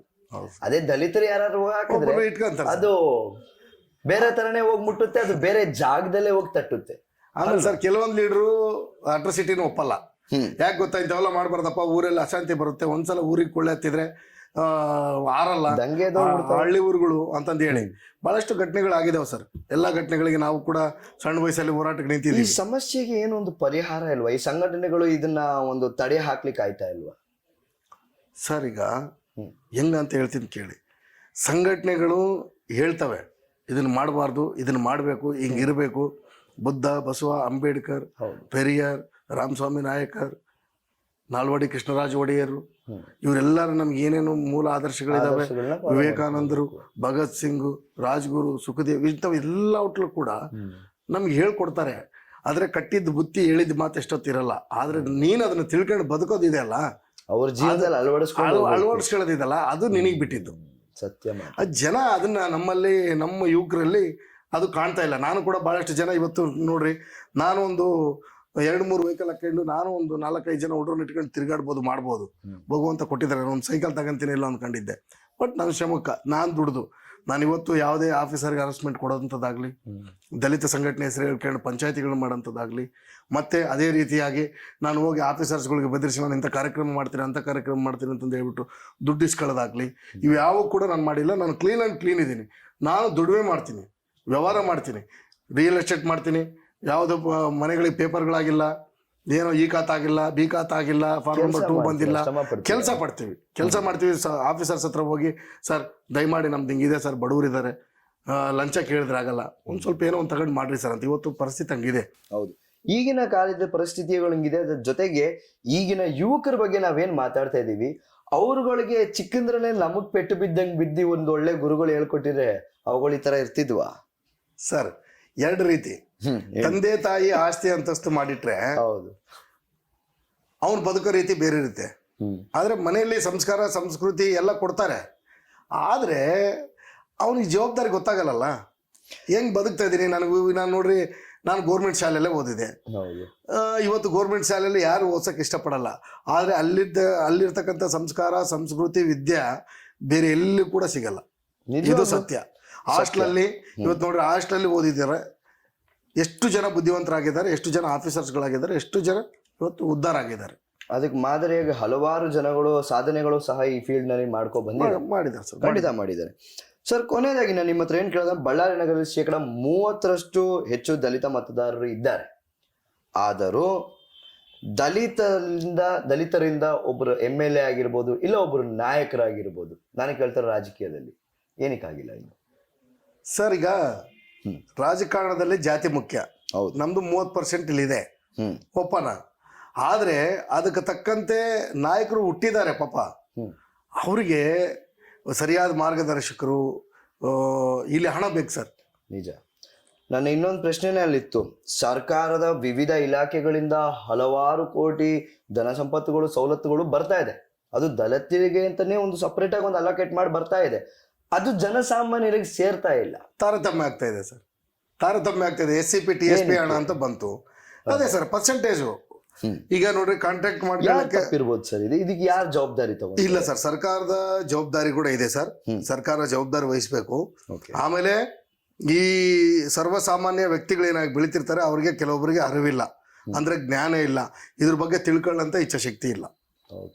ಬೇರೆ ಸಮುದಾಯದವ್ರಿಗೆ ಹಸಿವಿದೆ, ತಿಳ್ಕೊಬೇಕನ್ನೋ ಇಚ್ಛಾಶಕ್ತಿ ಇದೆ, ಮುಂದ್ಗಡೆ ಹೋಗ್ತಾ ಇದಾರೆ. ಇವತ್ತು ಅವ್ರು ಪಾಸ್ ಆಗ್ತಾ ಇದ್ದಾರೆ. ಹಸುವು, ಹಂಬಲ, ನಿಷ್ಠೆ 3 ಇದೆ. ಅವ್ರು ಪಾಸ್ ಆಗ್ತಾ ಇದಾರೆ. ನಮ್ಮಲ್ಲಿ ಸೋಮಾರಿತನ ಇದೆ. ನಮ್ಮ ಯುವಕರಿಗೆ ಯಾವ್ದು ಬೇಕಾಗಿಲ್ಲ. ಇಷ್ಟೇ ಜಗತ್ತು ಅಂದ್ಕೊಂಡು ಭಾವಗಳು ಕಪ್ಪೆ ಬೆಳೆದಂಗೆ ಇಲ್ಲೇ ಬೆಳೀತಾ ಇದ್ದಾರೆ. ಅವ್ರಿಗೆ ಅದೇ ಅದು ಮುಳುವಾಗಿ ಕೊನೆಗೊಂದು ದಿನ ಅವ್ರಿಗೆ ಕಾಡಕ್ಕೆ ಸ್ಟಾರ್ಟ್ ಆಗುತ್ತೆ ವಯಸ್ಸಾದ ಮೇಲೆ. ಅವಾಗ ಅವ್ರು ಏನು ಮಾಡೋಕ್ಕೂ ಆಗಲ್ಲ. ಇವಾಗ ವಯಸ್ಸಿದೆ, ನಮ್ಮ ಯುವಕರಿಗೆ ನಾನು ಒಂದೇ ಮೆಸೇಜ್ ಹೇಳ್ತೀನಿ, ವಯಸ್ಸಿದೆ, ತಿರುಗಿ ನಿದ್ದೆ ಕಡಿಮೆ ಮಾಡಿ ಎದ್ದೇಳಿ, ದುರ್ಚಟಗಳನ್ನ ಬಿಡ್ರಿ. ಒಳ್ಳೆ ಕೆಲಸ ನಾವೇನು ಮಾಡಬೇಕು, ಹೆಂಗೆ ಮಾಡಿದ್ರೆ ದುಡ್ಡು ಗಳಿಸ್ತೀವಿ, ಧರ್ಮದಿಂದ ಕಷ್ಟಪಟ್ಟು ಹೆಂಗೆ ಸಾಧಿಸ್ರಿ, ನೀವು ಅದನ್ನು ಶ್ರಮ ಬಿಡ್ರಿ, ಒಂದಲ್ಲ ಒಂದು ದಿನ ಯಶಸ್ವಿ ಆದ ಸಿಗುತ್ತೆ. ವಿಜಯ್ ಕುಮಾರ್ ನೋಡಿ, ಇವತ್ತು 2 ವೆಹಿಕಲ್ ತೊಗೊಂಡಿದ್ದಾನೆ, ಅವ್ನು ಚೆನ್ನಾಗಿ ತಿರ್ತಾನೆ, ಯಾರಿಗೆ ಹೆಲ್ಪ್ ಮಾಡಲ್ಲ, ಯಾರ ಹತ್ರ ಬರಲ್ಲ ಹೋಗಲ್ಲ ಅಂತಂತಂದ್ರೆ ಅದು ತಪ್ಪು. ನನ್ನ ಕಷ್ಟ, ನನ್ನ ಶ್ರಮ, ನನ್ನ ಪರಿಶ್ರಮ ನಾನು ಹಂಗೆ ಪಟ್ಟಿದ್ದೀನಿ, ನನಗೆ ಗೊತ್ತಿರುತ್ತೆ. ನಾನು ಯಾರಿಗೇನು ಹೇಳಬೇಕಾಗಿಲ್ಲ. ಇವತ್ತು ನಾನು ಚೆನ್ನಾಗಿದ್ದೀನಿ ಅನ್ನೋದಕ್ಕೆ ಇವತ್ತು ನನ್ನ ಕುಟುಂಬ ಆಗ್ಬೋದು, ನನ್ನ ಸ್ನೇಹಿತರಾಗ್ಬೋದು, ಎಲ್ಲರೂ ಇವತ್ತು ವಿಜಯ್ ಕುಮಾರ್ ಅಂತಾರೆ. ಅದೇ ನಾನು ಕುಡಿದು ಎಲ್ಲೋ ಆದಿ ಬೀದಿಯಲ್ಲಿ ಬಿದ್ದಿದ್ರೆ ಅವನು ಯಾವನು ನನ್ಗೆ ಗೊತ್ತಿಲ್ಲ ಅಂತಾರೆ. ನಿಜವಾಗ್ಲು ಇವಾಗ ನಾವು ಒಳ್ಳೇದ್ ಮಾಡಿರೋದಕ್ಕೆ ನಮ್ಮ ಹಿಂದೆ ಬಾಲಕರು ಬರೋದಲ್ವಾ? ಹೌದು ಸರ್, ಹೌದು. ಹಂಗಂತ ನಾವೇನ್ ಮಾಡ್ತೀವಿ, 100 ಜನಕ್ಕೆ ಸುಳ್ಳು ಭರವಸೆಗಳು ಕೊಟ್ಟು ಇಟ್ಕೊಂಡು ತಿರ್ಗಾಡಲ್ಲ. ಯಾಕೆ ತಿರ್ಗಾಡಲ್ಲ ಅಂತ ಅದು ಬೇಕಾಗಿಲ್ಲ. ನಾನು ಕಷ್ಟಪಟ್ಟು ಬಂದಿದ್ದೀನಿ. ನನ್ನಂತೆ ಕಷ್ಟ ಬೀಳಂತ ಹುಡುಗರನ್ನ ನಾನು ನೋಡ್ತಾ ಇದ್ದೀನಿ. ಅಂಥವ್ರು ಬಂದಿದ್ದೇ ನಿಜ ಆದ್ರೆ ನಿಜವಾಗ್ಲೂ ನಾನು ಬೆಳೆಸ್ತೀನಿ. ಬಟ್ ನನ್ನಲ್ಲಿ ಬರೋಂತಕ್ಕಂಥವ್ರಿಗೆ ಕ್ವಾಲಿಟೀಸ್ ಇರಬೇಕು, ಆ ಜವಾಬ್ದಾರಿಗಳಿರಬೇಕು. ಹೋದ ಮೇಲೆ ನಾನು ಹೆಂಗ್ ಬದುಕಬೇಕು, ಏನಿಲ್ಲ ಅಂತ ಕಷ್ಟ ಇರುತ್ತೆ. ಹೌದು, ಅದನ್ನು ನಿಭಾಯಿಸ್ಕೊಳ್ಳೋಂಥ ಶಕ್ತಿ ನಿಮ್ಮಲ್ಲಿ ಇತ್ತಂದ್ರೆ ನೀವೆಷ್ಟು ಜನ ಬಂದ್ರೆ ಅಷ್ಟು ಜನಕ್ಕೆ ನಾನು ಕೆಲಸ ಕೊಡ್ತೀನಿ. ನೀವ್ ಹೇಳ್ತಾ ಇರೋದನ್ನ ಸಂಕ್ಷಿಪ್ತವಾಗಿ ಹೇಳ್ಬೇಕು ಅಂದ್ರೆ, ನನ್ನಲ್ಲಿ ಕ್ವಾಂಟಿಟಿ ಬೇಡ, ಕ್ವಾಂಟಿಟಿಯಾಗಿ ಜಾಸ್ತಿ ಜನ ಬೇಡ, ಕ್ವಾಲಿಟಿಯಾಗಿ ಒಂದು 10 ಜನ ಬಂದ್ರು ಸಿದ್ಧತೆ ಅಷ್ಟೇ ಸರ್. ಕರೆಕ್ಟಾ? ಹೌದು ಸರ್, ಹೌದು ಸರ್. ಸರ್, ಇವಾಗ ನೀವು JDS ನಲ್ಲಿ ಇದ್ರಿ. ಹಾ ಸರ್. ಅಲ್ಲಿಯ ಕಾರ್ಯಾಚರಣೆಗಳು ಹೇಗಿತ್ತು? ಇವಾಗ BJPಗೆ ಬರ್ಬೇಕು ಅಂತ ಇದ್ದೀರಾ, ಬಂದಿದ್ದೀರಾ ಅಂತ. ಸೊ ಹೇಗೆ ಇದೆಲ್ಲ ಅಲ್ಲಿದ್ದು ಏನ್ ನಡೀತದೆ? ಸನ್ಮಾನ್ಯ ಜನಗಳಿಗೆ ತುಂಬಾ ಕನ್ಫ್ಯೂಷನ್ ಇದೆ. ಅದು ಸನ್ಮಾನ್ಯ ದೇವೇಗೌಡಪ್ಪಾಜಿ ಅವರು ಮತ್ತು HD ಕುಮಾರಣ್ಣನವರು ಮತ್ತು ಆ ಪಕ್ಷದಲ್ಲಿರ್ತಕ್ಕಂಥ ಎಲ್ಲ ಹಿರಿಯರು. ನಾನು ಸುಮಾರು 9 ವರ್ಷ JDS ಅಲ್ಲಿದ್ದೆ. ನಾನು ಫಸ್ಟು ಸೇರಿದ್ದೆ 2015-16ರಲ್ಲಿ ಸೇರಿದೆ. ಸೇರಿದ ತಕ್ಷಣ ಒಂದು 3 ತಿಂಗಳಿಗೆ ನನ್ನ ಬಳ್ಳಾರಿ ನಗರದ ಅಧ್ಯಕ್ಷನಾಗಿ ನೇಮಕ ಮಾಡ್ತಾರೆ. ನನ್ನೊಂದು ಬೇಡಿಕೆ ಇರುತ್ತೆ, ನಾನು ಪರಿಶಿಷ್ಟ ಜಾತಿಗೆ ನೀನು ಅಧ್ಯಕ್ಷ, ಜಿಲ್ಲಾಧ್ಯಕ್ಷ ಆಗಿಬಿಡು, ನಿಮ್ಮನ್ನು ಮಾಡ್ತೀವಿ ಅಂತಾರೆ. ನಾನು ಅಂತೀನಿ, ಇಲ್ಲ, ನಾನು ಯಾವುದೇ ಕಾರಣಕ್ಕೂ ಒಂದು ಜಾತಿಗೆ ಸೀಮಿತ ಮಾಡಬೇಡ್ರಿ, ನಾನು ಎಲ್ಲರ ಜಾತಿಯ ಜನಾಂಗದ ಹತ್ರ ನಾನು ಚೆನ್ನಾಗಿದ್ದೀನಿ, ನನಗೊಂದು ನಗರಾಧ್ಯಕ್ಷ ಸ್ಥಾನ ಕೊಡಿ, ನಾನು ನಿಭಾಯಿಸಿ ನೋಡಿಸ್ತೀನಿ ಅಂತಂದು ಹೇಳ್ತೀನಿ. ಹೇಳ್ದಾಗ ಏನಾಗ್ತದೆ, ಒಳಗಡೆ ಒಂದು ಕೋರ್ ಕಮಿಟಿಯವ್ರು ಮೀಟಿಂಗ್ ಕೂಡ್ತಾರೆ. ಇವನು ಈ ಸಮುದಾಯದನಪ್ಪ, ಲಿಂಗಾಯತರಿಗೆ ಕೊಟ್ಟರೆ ಬೇಸಿರ್ತತೆ, ಕುರುಬರಿಗೆ ಕೊಟ್ಟರೆ ಬೇಸಿರ್ತತೆ, ರೆಡ್ಡಿಯವ್ರಿಗೆ ಕೊಟ್ಟರೆ ಬೇಸಿರುತ್ತೆ, ಕಮ್ಮಸ್ ಕೊಟ್ರೆ ಬೇಸಿರುತ್ತೆ, ಅವ್ರ ಕೈ ಕೆಳಗೆ ಕೆಲಸ ಜಾತಿಯ ಮಾಡ್ಲಿಕ್ಕೆ ತತ್ವ ಬಂತು. ಕೆಲಸ ಮಾಡ್ಲಿಕ್ಕೆ ತಯಾರಿರ್ತಾರೆ, ಇವನ್ ಕೈ ಕೆಳಗೆ ಯಾರು ಕೆಲಸ ಮಾಡೋದು ಸರ್, ನೀವು ಕೊಟ್ಟು ನೋಡಿ ಅಂತೀನಿ ನಾನು. ಅದಕ್ಕೆ ಅವತ್ತಿಗೆ ಮಾಡ್ತಾರೆ. ಶಿವಪ್ಪ ಅಂತಂದು ಹೇಳ್ಬಿಟ್ಟು ಸಂಡೂರಲ್ಲಿ ಜಿಲ್ಲಾಧ್ಯಕ್ಷರು ಇರ್ತಾರೆ. ಆ ಪಾರ್ಟಿಯಲ್ಲಿ ನನ್ನ ಮೊದಲ ಹೆಜ್ಜೆ ಇಡ್ಲಿಕ್ಕೆ ಅವರು ಕಾರಣ. ಸೊ ನೀವು ಅಲ್ಲಿಂದ ಮತ್ತೆ ಬಿಜೆಪಿ ಬರುವ ಕಾರಣ ಹೇಳ್ತೀನಿ ಸರ್. ಅಲ್ಲಿ ಶಿವಪ್ಪ ಅನ್ನೋರು ನನಗೆ ನಗರಾಧ್ಯಕ್ಷ ಮಾಡೋದ್ಮೇಲೆ NT ಬೊಮ್ಮಣ್ಣವ್ರು ಕೂಡ್ಲಿಗಿ ML ಅವರು ಮತ್ತೆ ಪಾರ್ಟಿಗೆ ಬರ್ತಾರೆ, ಎಲೆಕ್ಷನ್ ನಿಂದಿರ್ತಾರೆ, ಅವ್ರು ಎಲೆಕ್ಷನ್ ಮಾಡ್ತಾರೆ, ಮತ್ತೆ ನನ್ನ ನಗರಾಧ್ಯಕ್ಷನಾಗಿ ಮತ್ತೆ ಮಾಡ್ತಾರೆ ನನ್ನ. ಅದಾದಮೇಲೆ ಮತ್ತೆ ಮೀನಳ್ಳಿ ತಾಯಣ್ಣವರು ಇವತ್ತೇನು ಜಿಲ್ಲಾಧ್ಯಕ್ಷರಿದ್ದಾರೆ, ಅವರು ಜಿಲ್ಲಾಧ್ಯಕ್ಷರಾಗ್ತಾರೆ. ಅವರಾದ್ಮೇಲೆ ರಾಜ್ಯದಿಂದ ನಿಖಿಲ್ ಕುಮಾರಸ್ವಾಮಿ ಅವರು ಮತ್ತೆ ಕುಮಾರಣ್ಣವರು HK ಕುಮಾರಸ್ವಾಮಿ ಅಂತ ರಾಜ್ಯಾಧ್ಯಕ್ಷರಿರ್ತಾರೆ. ಅವರು ನನ್ನ ಬಳ್ಳಾರಿ ಜಿಲ್ಲಾ ಯುವಾಧ್ಯಕ್ಷನಾಗಿ ಒಂದು ಲೆಟರ್ ಕಳಿಸ್ಕೊಡ್ತಾರೆ. ನನಗೆ ಲೆಟರ್ ಬರುತ್ತೆ ಸರ್, ನನಗೆ ಹೇಳಿರಲ್ಲ ಅದು. ಅಂದರೆ ನನಗೆ ಇದನ್ನು ಯುವಾಧ್ಯಕ್ಷನ ಮಾಡ್ತೀನಿ ಅನ್ನೋದೇ ಹೇಳಿರೋದಲ್ಲ. ನನ್ನ ಲೆಟ್ರ್ ಬರುತ್ತೆ, ಲೆಟ್ರ್ ಬರುತ್ತೇಳಿ ನಾನು ಆಫೀಸ್ಗೆ ಹೋಗಿ ತೊಗೊತೀನಿ, ಹಿಂಗೆ ತೆಗೆದು ನೋಡ್ತೀನಿ. ನೋಡಿ ಇನ್ನು ನೋಡ್ತಾ ಇರ್ತೀನಿ, ಒಂದು ಫೋನ್ ಕಾಲ್ ಬರುತ್ತೆ. ಯಾರ್ದು HK ಕುಮಾರಸ್ವಾಮಿ ಅವ್ರದ್ದು, ರಾಜ್ಯಾಧ್ಯಕ್ಷರು. ಸರ್ ಏನು ಫೀಲ್ ಅಂದರೆ ಒಬ್ಬ ರಾಜ್ಯಾಧ್ಯಕ್ಷರು ನನಗೆ ಫೋನ್ ಮಾಡ್ತಾ ಇದ್ರಲ್ಲಪ್ಪ ಅಂತಂದ್ರೆ ಹಿಂಗೆ ತಗೊಂಡು ಅಣ್ಣ ಅಣ್ಣ ಅಣ್ಣ ಅಣ್ಣ ಅಣ್ಣ ಅಣ್ಣ ಅಂತೀನಿ ಒಂದು 3-4 ಸಲ. ಅಣ್ಣ ನಮಸ್ಕಾರ ಅಣ್ಣ, ನಮಸ್ಕಾರ ಅಣ್ಣ. ವಿಜಯ್ ಕುಮಾರ್ ನೋಡಪ್ಪ, ನೀನು ಯುವ ಅಧ್ಯಕ್ಷನ ಸ್ಥಾನ ತುಂಬಿಸಿದ್ದೀನಿ, ಅದನ್ನು ನೀನೆಲ್ಲ ಜಿಲ್ಲಾದ್ಯಂತ ತಿರುಗಾಡಿ ನೀನು ಅದಕ್ಕೆ ನ್ಯಾಯ ತುಂಬಿಸ್ಬೇಕು ಮರೆಯ. ದೇವೇಗೌಡರು ಕುಮಾರಣ್ಣವ್ರು ನಿಮ್ಮಲ್ಲಿ ವಿಶ್ವಾಸ ಇಟ್ಟಿದ್ದಾರೆ ಅಂತಾರೆ. ಅಣ್ಣ ಅದಕ್ಕೆ ಸತ್ಯವಾಗ್ಲಣ್ಣ ನಾನು ಋಣವಾಗಿರ್ತೀನಿ ಅಣ್ಣ ಅಂತಂದೇಳಿ ಕಟ್ ಮಾಡ್ತೀನಿ. ಸೂಪರ್. ಸೊ ಅಲ್ಲಿಂದ ನಿಮ್ಮ ಪಯಣ ಜರ್ನಿ ಅಲ್ಲಿಗೆ ನಿಮ್ಮ ಒಂದು ಹಂತ ತಲುಪಿರುತ್ತೆ. ಹಂತ ತಲುಪಿರುತ್ತೆ ಸರ್. ಅದು ಕಷ್ಟ ಇರುತ್ತೆ ರಾಜಕಾರಣದಲ್ಲಿ. ಅಲ್ಲ ಸರ್, ರಾಜಕಾರಣದಲ್ಲಿ ಬೆಂಗಳೂರಿಗೆ ಹೋಗ್ಬರ್ಬೇಕಂದ್ರೆ ದುಡ್ಡು ಬೇಕು, 8-10 ಸಾವಿರ ಬೇಕು. ವೆಹಿಕಲ್ ಇಲ್ಲ, ವೆಹಿಕಲ್ ತಗೊಂತೀವಿ, ಏನೋ ಒಂದು ಬಾಡಿಗೆ ವೆಹಿಕಲ್ ತೊಗೊತೀನಿ ಒಂದು ತಿಂಗಳ ಮಟ್ಟಕ್ಕೆ. ಒಬ್ಬನ ಹತ್ರ ಮಾತಾಡ್ತೀನಿ, ನಗರಾಧ್ಯಕ್ಷ ಅಂತಾಳೆ ಬೇಕು, ಗಾಡಿ ತಿರ್ಗಾಡಕ್ಕೆ ಬೇಕು. ಅವರೆಲ್ಲ ಕೇಳ್ತಾರೆ ದೊಡ್ಡವರು, ಈ ತಿರ್ಗಾಡಕ್ಕೆ ಗಾಡಿ ಇಲ್ಲಪ್ಪ, ಹೆಂಗೆ ಮತ್ತೆ ನೀನು ಹೆಂಗೆ ನಿಭಾಯಿಸ್ತೀಯ ಅಂತಾರೆ. ಬಟ್ ಆದ್ರೆ ಪಾರ್ಟಿ ಏನಿರಲ್ಲ, ಯಾವ ನಮ್ದೇನು ಸಿಟ್ಟಿಂಗ್ MLA ಇಲ್ಲ, ಮಿನಿಸ್ಟ್ರ್ ಇಲ್ಲ, ಕಾರ್ಪೊರೇಷನ್ ಇಲ್ಲ, ಏನೂ ಇಲ್ಲ. ಆದ್ರೆ ಒಂದು ಆ ಪಾರ್ಟಿಗೆ ಗೌರವ ಇತ್ತು. ನನ್ನ ಇವತ್ತಿಗೂ ನಾನು BJP ಇದ್ರು ಕೂಡ JDS ವಿಜಯ್ ಕುಮಾರ್ ಅಂತ ಕರಿತಾರೆ. ಆ ಒಂದು ಬ್ರ್ಯಾಂಡನ್ನು ನಾವು ಕ್ರಿಯೇಟ್ ಮಾಡ್ಕೊಂಡಿದ್ದೀವಿ ಕುಮಾರಣ್ಣ ಹತ್ರವಾಗಿ. ನನಗೆ ಆ ಕಷ್ಟ ಕಾಲದಲ್ಲಿ ಕುಮಾರಣ್ಣ 2018ರಲ್ಲಿ ನನಗೊಂದು 3 ಕೋಟಿ ರೂಪಾಯಿ PWD ಗ್ರಾಂಟನ್ನು ಹಾಕ್ಸ್ಕೊಡ್ತಾರೆ ನನ್ನ ಲೆಟರ್ಡ್ ಮೇಲೆ. ಓಕೆ ಸರ್, ಇವಾಗ ನಿಮ್ದು ಇವಾಗ ನಡೀತಿರುವ ಬಳ್ಳಾರಿಯ ಈಗ ಗ್ರಾಮಾಂತರ ಶಾಸಕರ ಚುನಾವಣೆ ಏನ್ ನಡೀತಿದೆ, ಅಲ್ಲಿ ಇವಾಗ ನಿಮಗೆ ಯಾರು ಮುಖಂಡರು ಗೆದ್ರೆ ನಿಮ್ಗೆ ಖುಷಿ ಕೊಡುತ್ತೆ, ಇಲ್ಲ ನೀವು ಯಾರಿಗೆ ಸಪೋರ್ಟ್ ಮಾಡ್ತಾ ಇದ್ದೀರಾ? ಸರ್ ಈಗ ನಾನು JDS ಬಿಟ್ಟು ಹೋಗೋಕೆ ಕಾರಣ ಏನಪ್ಪ ಅಂತಂದ್ರೆ, ಇಲ್ಲಿ ಪ್ರಜ್ವಲ್ ರೇವಣ್ಣಂದೊಂದು ಪ್ರಕರಣ ಆದಮೇಲೆ ಇವರು JDS ಅವರು BJPಗೆ ಮರ್ಜ್ ಆದಮೇಲೆ ನಮ್ಮೂ ಆದಂಥ ಒಂದು ಸಿದ್ಧಾಂತಗಳು ಕಟ್ಟುಪಾಡುಗಳು ಇರ್ತಾವಲ್ಲ ಸರ್, ಹೌದು, ಅದೇ ಲೆಕ್ಕದಲ್ಲೇ ಹೋಗಿದ್ವಿ. ಒಂದೇ ತಲ್ಲಿದ್ದೀವಿ, ಒಂದೇ ತಲ್ಲಿರಬೇಕು, ನಾವು ಹೆಸರು ಕೆಡಿಸ್ಕೋಬಾರ್ದು ಅಂತಕ್ಕಂಥದ್ದು ನಮ್ಮದು ಒಂದು ಉದ್ದೇಶ. ರಾಜಕಾರಣದಲ್ಲಿ ಸಣ್ಣ ವಯಸ್ಸಿಗೆ ಹೆಸರು ಕೆಡಿಸ್ಕೋಬಾರ್ದು, ಒಳ್ಳೆ ಹೆಸರಿದೆ ಅಂತ ನಾನು ಅಂದ್ಕೊಂಡಿದ್ದೀನಿ. ಯಾಕಂದರೆ ನಾನು ಮಾಡೋ ಕೆಲಸದಲ್ಲಿ ಆ ರೀತಿ ಇದ್ದೀನಿ. ಎಲ್ಲಿ ಹೋದರೂ ನನ್ನ ಗುರುತಿಸ್ತಾರೆ ಜನ. ಇವತ್ತು ನಾನು ಬೆಂಗಳೂರಲ್ಲಿ ಇರ್ತೀನಿ ಜಾಸ್ತಿ. ಬೆಂಗಳೂರಲ್ಲಿ ಎಲ್ಲೇ ಹೋದರೂ ಕೂಡ JDS ವಿಜಯ್ ಕುಮಾರ್ ಚೆನ್ನಾಗಿದೆಯಣ್ಣ, ಆರಾಮಿದೆಯಾ ಅಂತ ಮಾತಾಡಿಸ್ತಾರೆ, ದೊಡ್ಡವ್ರು ಮಾತಾಡಿಸ್ತಾರೆ. ಬಟ್ ಅಲ್ಲೇ ಒಂದು ಸಿಸ್ಟಮಲ್ಲಿ ಏನು ಬೆಳೆದಿದ್ದೀವಲ್ಲ ಸರ್, JDS ಅಲ್ಲಿ ಬೆಳೆದವರು ಇವತ್ತು ರಾಜಕಾರಣದಲ್ಲಿ ಫೇಲ್ ಆಗಿಲ್ಲ. ದೇವೇಗೌಡರ ಆಶೀರ್ವಾದ ಆಗಿದೆ ನನಗೆ, ಕುಮಾರಣ್ಣರ ಆಶೀರ್ವಾದ ಆಗಿದೆ. ನಾನು ಫೇಲ್ ಆಗೋದಿಲ್ಲ ಅಂತಕ್ಕಂಥ ಭರವಸೆ ನನಗಿದೆ. ಮುಂದಿನ ಗುರಿ ಏನು ಸರ್? ಮುಂದಿನ ಗುರಿ, ನಾನು ಅದಕ್ಕೆ ಜನಾರ್ದನ್ ರೆಡ್ಡಿ ಸಾಹೇಬರು ಕರೆದ್ರು ನನ್ನ, ವಿಜಯ್ ಕುಮಾರ್ ನಿಮ್ಮ ಸಮುದಾಯಕ್ಕೆ ನಾನು ಎಲ್ಲೋ ಅನ್ಯಾಯ ಮಾಡಿದ್ದೀನಿ, ನ್ಯಾಯ ಮಾಡ್ಬೇಕಂದ್ರೆ ನೀನು ಮುಂದಿಟ್ಕೊಂಡು ನಿನ್ನ ಸಮುದಾಯಕ್ಕೆ ನಾನು ಏನೋ ನ್ಯಾಯ ಮಾಡ್ತೀನಿ, ನೀನು ನಮ್ಮ ಪಾರ್ಟಿಗೆ ಬಾ, KRPPಗೆ ಬಾ, KRPPಗೆ ಬಾ, ನಿನಗೊಂದು ಒಳ್ಳೆ ಜವಾಬ್ದಾರಿ ಕೊಡ್ತೀನಿ, ರಾಜ್ಯ ಮಟ್ಟದಲ್ಲಿ ರಾಷ್ಟ್ರ ಮಟ್ಟದಲ್ಲಿ ಈ ಪಾರ್ಟಿನ ಬೆಳೆಸೋಣ, ನೀವು ದಯಮಾಡಿ ನಿಮ್ಮಂಥವ್ರು ನಮಗೆ ಅವಕಾಶ ಇದೆ ಅಂತ ಕರಿತಾರೆ. ಅದಕ್ಕೆ ನಾನು ದಮ್ಮೂರು ಶೇಖರ್ ಮತ್ತು ಭೀಮಾಶಂಕರ್ ಪಾಟೀಲ್ ನಮ್ಮ ಕರ್ನಾಟಕ ನವನಿರ್ಮಾಣ ಸೇನೆ ರಾಜ್ಯಾಧ್ಯಕ್ಷರಾಗಿದ್ದಾರಲ್ಲ, ಅವರು ಈ ಪಾರ್ಟಿಯಲ್ಲಿ ಯುವಾಧ್ಯಕ್ಷರಾಗಿರ್ತಾರೆ. ದಮ್ಮೂರು ಶೇಖರ್ ಅವರು ಬಳ್ಳಾರಿ ಡಿಸ್ಟ್ರಿಕ್ಟ್ ಪ್ರೆಸಿಡೆಂಟ್ ಆಗಿರ್ತಾರೆ. ನನ್ನ ಕರೆಸ್ತಾರೆ. ದಮ್ಮೂರು ಶೇಖರ್ ನನ್ನ ಹಳೆಯ ಒಬ್ಬ ಸ್ನೇಹಿತ, ವಯಸ್ಸಲ್ಲಿ ದೊಡ್ಡವರೇ ಪಾಪ, ಸ್ನೇಹಿತರಾಗಿ ನಮ್ಮನ್ನು ನೋಡಿರ್ತಾರೆ ಎಲ್ಲ. ಇವನು ಈ ಸಮುದಾಯದಲ್ಲಿ ಈ ಹುಡುಗನ ಕರ್ಕೊಂಡ್ರೆ ನಮ್ಗೆ ಚೆನ್ನಾಗಿ ಅಂತಂದಾಗ ನಾನು ಏನು ಮಾಡ್ತೀನಿ, ಪ್ರಪ್ರಥಮವಾಗಿ ಅಂಜನಾದ್ರಿಗೆ ಹೋಗ್ತೀನಿ. ನನಗೆ ಜನಾರ್ದನ್ ರೆಡ್ಡಿ ಅವರು ಕರಿತಾರೆ, ಬುಲಾವ್ ಬರುತ್ತೆ, ಹೋಗ್ತೀನಿ. ಅಲ್ಲಿ ಟಿಫನ್ ಮಾಡ್ಕೊಂಡು ಕುಂತಿರ್ತಾರೆ, ನನಗೆ ಟಿಫನ್ ಮಾಡ್ಕೊಂತ ಅವರು ಮಾಲೆ ಹಾಕಿರ್ತಾರೆ, ನಾನು ಮಾಲೆ ಹಾಕಿರ್ತೀನಿ. ನಾನು ಅಯ್ಯಪ್ಪ ಸ್ವಾಮಿ ಮಾಲೆ ಹಾಕಿರ್ತೀನಿ, ಅವ್ರು ಆಂಜನೇಯ ಮಾಲೆ ಹಾಕಿರ್ತೀನಿ. ಅವತ್ತು ಒಂದು ಕಮಿಟ್ಮೆಂಟ್ ಆಗುತ್ತೆ ಇಬ್ಬರ ನಡುವೆ. ಅದು ಎಂಥ ಕಮಿಟ್ಮೆಂಟ್ ಅಂದರೆ, ಏನು ನಿನ್ನ ಡಿಮ್ಯಾಂಡ್ಸ್ ಏನು ಅಂತಾರೆ. ಸರ್, ಭಗವಂತ ನನಗೆ ದುಡ್ಲಿಕ್ಕೆ ದಾರಿ ತೋರಿಸಿದ್ದಾರೆ, ದುಡ್ಕೊಂಡು ಹೆಂಡತಿ ಮಕ್ಕಳನ್ನ ಚೆನ್ನಾಗಿ ಇಟ್ಕೊಂಡು ನಾನು ಚೆನ್ನಾಗಿದ್ದೀನಿ. ನನಗೆ ಯಾವುದೇ ವೆಹಿಕಲ್ ಇದೆ, ದುಡ್ಡಿದೆ, ವ್ಯವಹಾರ ಇದೆ. ನನಗೆ ಬೇಕಾಗಿರೋದು ರಾಜಕೀಯ ಕಮಿಟ್ಮೆಂಟ್. ನನಗೆ ನೀವು JDP ಮಾಡ್ತೀನಿ ಅಂತ ನೀವು ಮಾತು ಕೊಟ್ರಿ, ನಿಮ್ಮನ್ನು ₹1 ನಾನು ಬಯಸಲಾರ್ದೆ ನೀವು ಏನೇ ಕೆಲಸ ಕೊಟ್ಟರು ನಾನು ಮಾಡ್ತೀನಿ ಅಂತಂದು ಹೇಳ್ತೀನಿ. ಅವತ್ತು ಅವರು ಮಾಲೆ ಹಿಡ್ಕೊಂಡು ಹೇಳ್ತಾರೆ, ನೋಡಿ ವಿಜಯ್ ಕುಮಾರ್, ನೀನು ಮಾಲೆ ಹಾಕಿದ್ಯಪ್ಪ, ನಾನು ಮಾಲೆ ಹಾಕಿದ್ದೀನಿ, ನಾನು ಈ ಮಾಲೆ ಇಟ್ಕೊಂಡು ಹೇಳ್ತೀನಿ ಅಂಜನಾದ್ರಿ ಬೆಟ್ಟದ ಸಾಕ್ಷಿ ನಿನ್ನ ನಾನು ಜೆಡಿಪಿ ಮಾಡೇ ಮಾಡ್ತೀನಿ ಅಂತ ಮಾತು ಕೊಡ್ತಾರೆ. ಅದು ಒಂದು ಮಾತಿಗೆ ನಾನು ಫಿದಾ ಆಗ್ತೀನಿ ಸರ್. ದೊಡ್ಡ ಭರವಸೆ ಆಯ್ತು, ಜನಾರ್ದನ್ ರೆಡ್ಡಿ ಅವ್ರು ಮಾತು ಕೊಟ್ಟಾರಂದ್ರೆ ಅದು ಮಾಡೇ ಮಾಡ್ತಾರೆ ಅಂತಕ್ಕಂಥದ್ದು ಭಾಳಷ್ಟು ಕಡೆ ಇರ್ತಕ್ಕಂಥ ಮೆಸೇಜ್. ಅದೇ ಒಂದು ನಂಬಿಕೆ ಮೇಲೆ ನಾನು ಇವತ್ತಿದ್ದೀನಿ ಸರ್. ಸೊ ಮುಂದೆ ನಾವು ನಿಮ್ನ KRPP ನೋಡುವ ಸಾಧ್ಯತೆಗಳು ಇರ್ಬೋದು. KRPP ಮರ್ಜ್ ಆಗಿ ಬಿಜೆಪಿಗೆ ಹೊರಟ್ರು ಸರ್. ಸೊ ಇವಾಗ ನೀವು ಇವಾಗ ಬಿಜೆಪಿ ಅದಕ್ಕೋಸ್ಕರನೇ ನೀವು ದೃಢ. ನನಗೆ ಇವಾಗ ಅದೃಷ್ಟ ಏನಂದ್ರೆ JDS ಬಿಜೆಪಿಗೆ ಹೋಗಿದೆ, ನಾನು ಬಿಜೆಪಿಯಲ್ಲಿ ಇದ್ದೀನಿ. ಅಲ್ಲಿ ನನ್ನ ಕುಮಾರಣ್ಣ ದೇವೇಗೌಡರು ಇದ್ದಾರೆ, ಇಲ್ಲಿ ನಮ್ಮ ಜನಾರ್ದನ್ ರೆಡ್ಡಿ ಅವರು ಇದ್ದಾರೆ. ನನಗೆ ಅದೃಷ್ಟ ಒಲ್ತು ಬಂದಿದೆ ಅಂತ ನನ್ನ ಒಂದು ನಿಜವಾಗ್ಲೂ ಅದೃಷ್ಟ ಹಾಗೂ ಜನರ ಪ್ರೀತಿ ಸದಾ ನಿಮ್ ಜೊತೆ ಇರುತ್ತೆ. ನೀವು ವಿಜಯವಾಗಿ ಇರ್ತೀರಾ, ಕುಮಾರನಾಗಿ ಹೊಳಿತೀರಾ ಅಂತ ನಾನು ಹೇಳ್ತಾ ಇರ್ತೀನಿ. ನೋಡಿದ್ರಲ್ಲ ವೀಕ್ಷಕರೇ, ಎಷ್ಟು ಅದ್ಭುತವಾಗಿತ್ತು ಈ ಜರ್ನಿ ಅನ್ಬಿಟ್ಟು. ನಮ್ಮ ವಿಜಯ್ ಕುಮಾರ್ ಅವರು ಎಷ್ಟೆಲ್ಲ ಹೋರಾಟಗಳನ್ನ ಹೋರಾಡಿಸ್ಕೊಂಡು, ಜೊತೆಗೆ ಅವರ ಚಿಕ್ಕ ವಯಸ್ಸಿನಿಂದಲೇ ಎಷ್ಟೆಲ್ಲ ಶ್ರಮಗಳನ್ನ ವಹಿಸ್ಕೊಂಡು ಈಗಿನ ಈ ಹಂತದವರೆಗೂ ಬಂದು ತಲುಪಿದ್ದಾರೆ. ಇದು ನಿಜವಾಗ್ಲೂ ನಮಗೆ ಒಂದು ಮೋಟಿವೇಶನ್ ಆಗಿ ತಗೊಬೇಕು. ಇನ್ನು ಯುವ ಪೀಳಿಗೆಗೆ ಬಹಳಷ್ಟು ಸಂದೇಶಗಳಿದಾವೆ. 2 ಎಪಿಸೋಡ್ ಬಂದಿದೆ ಅಂತ ಬೇಜಾರು ಮಾಡ್ಕೊಳ್ದೆ ಬಳ್ಳಾರಿಯ ಪ್ರೀತಿಯ ವೀಕ್ಷಕರೇ ನೋಡಿ ತಿಳ್ಕೊಳ್ಳಿ, ಇರುವ ಸತ್ಯಗಳನ್ನು ಇದ್ದಂಗೆ ಹೇಳಿದೀವಿ.